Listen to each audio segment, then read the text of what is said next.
Hello, everyone. My name is Robin Rayfield, and I am the Executive Director of ORTA. That's the Ohio Retirement for Teachers Association here in Ohio. And we're starting a new initiative that recognizes one of our members each month. And it's a brand new initiative. And our first honoree is Michelle Flanigan. So we did this because Michelle has contributed very significantly to all of the initiatives that are taking place at ORTA with regards to our state pension. So welcome, Michelle, and thank you for accepting, and congratulations. Thank you. Thank you, Robin. I am honored to be ORTA's first member of the month. I appreciate it, so I'm excited about that. A little bit about me. I have been teaching at Brunswick High School in Medina County for 26 years. I teach government and economics and financial literacy. I also teach advanced placement government. I have taught U.S. history, advanced placement economics. And before I started teaching, I spent 10 years of my career as a financial analyst for American Greetings Corporation. Wow. And so you're an active teacher right now. I think that's very representative of ORTA's effort to include not only just the retirees in this effort to reform STRS, but to also reach out to actives who obviously you're going to be in this a lot longer. I'll be dead and buried, and you'll still be collecting a pension. So I do have a couple of questions for you, but I guess I want to know, how did you get involved with ORTA? And tell us a little bit about that. Okay. A few years back, I was at an economics class in Florida with teachers from around the country. And the conversation turned to retirement plans. And I was stunned to hear some of the benefits that these teachers around the country could expect when they retired. And it made me start to wonder why STRS, 12, 13 years out from the Great Recession, hadn't started substantially renewing their members' benefits or restoring their members' benefits. So after that class, I came home and started digging, and that's when I came across ORTA and Member Only Forum and the STRS Watchdogs and these groups that are out there fighting to help teachers get the knowledge they need to get the benefits that they've worked for. Well, I thank you. And I was going to ask, are you involved with any other groups? So you kind of preempted my question. Tell us a little bit about your involvement. I know you previously when you interviewed with ORTA for a board candidate position at STRS, and we had 3 great candidates, you being one of them. And that was my first encounter with you. But you had also been a moderator or one of the leaders of the largest Facebook group, I think 35,000 people or so in the members only. So tell us just a little bit about that. Well, I did consider the run for the STRS board last year, and we did have an excellent candidate, as you know, in Pat Davidson, who won the seat and is hit the ground running at STRS. But since then, I have worked as a moderator with Member Only Forum. There's 35,000 active and retired teacher members on Member Only Forum. And my role there has been digging into some of the financials at STRS and trying to figure out and share that information with actives and retirees, why our pension benefits have not been restored. We understand that cuts had to be made after the Great Recession in 2008, but why haven't they come back? And through working with MOF, I think it's come down to 3 reasons. STRS has a history of questionable investments whose fee structures are just not transparent. They have missed opportunities in the market during the bull market run and the post-pandemic surge to earn returns that would have benefited retirees and actives, and just STRS refusal to examine their own expense structure. And that has left teachers out in the cold. Well, truer things have never been spoken because I've said them all myself.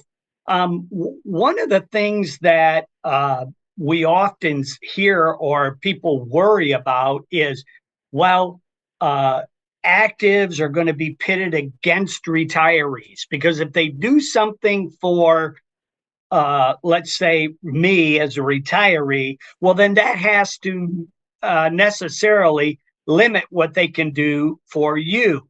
And ORTA has been pledged and committed to fixing the system for everyone, not just for the retirees who want and need their cost of living that was promised, but for you folks who started and worked 20 or 25 years into a career only to find out you weren't 5 years away from retirement, you were 10 years away from retirement.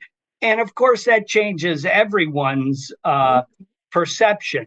But if you could pick, let's say, one or two things that you would like to see changed at STRS, what might one or two of those things be? Or maybe you might have a whole list, but pick one or two of them.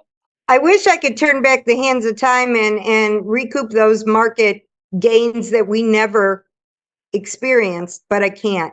So if I could change one or two things, in the short run, I would look at some of the actuarial assumptions used at STRS. Assumptions for rate of return, for funding status, for timelines to reach a certain funding. I think small tweaks to those numbers could free up funds to benefit both actives and retirees in freeing up money for a more reasonable COLA or reducing years of service or making those early retirement penalties not so harsh. In more of the long run, I think STRS needs to move out of investments that have a questionable valuation, like private equity and commercial real estate.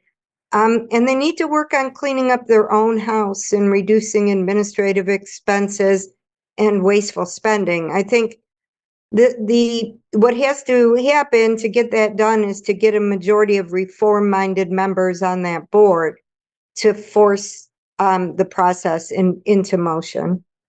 Well, that brings up my last point. Obviously, you interviewed with a very large committee at ORTA. It had members of both unions. It had retirees, and it had some actives, and it had just a wide variety of people. I hope you'll consider running again. I would just say I think you very easily could have been sitting where Pat Davidson sits right now, and you'd also be a very strong voice. So I hope you'll consider that going forward. I absolutely am considering it for the next active seat. I have become very dedicated to this cause. I think teachers are very dedicated people, and they need that to fight for what they have worked for. Financial planning is time dependent, and like you said, you can't pull the rug out underneath people who are already retired or halfway through their careers and expect them to be able to recover. So it's up to that STRS board to be fiduciaries for the teachers in Ohio, both active and retired. So yes, I am considering pursuing that route in the future. Well, if and when you do take out your paperwork, let us know, because we certainly would introduce you, entertained and interview you for the ORTA endorsement for what it's worth. I mean, you're an active. I can't vote for you, but I can tell people that I see that you'd be a good candidate. And I, of course, still have relationships with active people. Thank you. Is there anything else that you'd like us to know about yourself, this will be somehow put into a small unit, and we're going to email it to our email list, which will reach maybe 8,000 ORTA members. So anything you'd like for them to know about you? I just briefly mentioned at the beginning that before I became a teacher, my first career was in finance.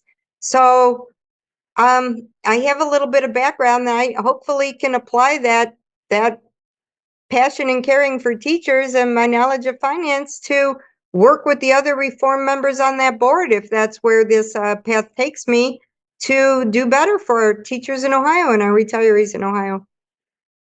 Well, I want to thank you, Michelle. And again, our executive committee was, when we started saying, hey, we want to honor an ORTA member and we want to do this monthly, and immediately your name surfaced from two of the three people sitting at the table, and I didn't even say anything. I said, I don't vote at our executive committee, but I certainly concur with their opinion. I don't know that we could have selected a better person to represent ORTA's Member of the Month.